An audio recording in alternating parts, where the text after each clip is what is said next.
I still remember in India, we have one surgical doctor, heart surgical. He had operated more than 20,000 surgery of this open heart surgery for the bypass, everything.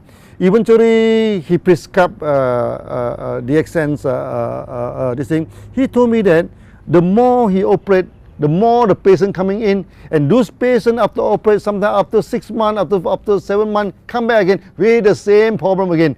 So that he become very fatigued, become very tired. But with Ganoderma, he said easily half of the patient do not need to go through operation anymore, because Ganoderma can clear the blockage. And the good thing is that those patients, they take a lot of Ganoderma before operation. After operation, never come back. They mean their body can maintain in a good situation. That's why Ganoderma is very important to the modern life. Because modern life are full of toxins, no? And our body are because of the lack of nutrients, the many parts of the body do not function properly. And with Ganoderma, we detox the body, we balance back, so they become a perfect food.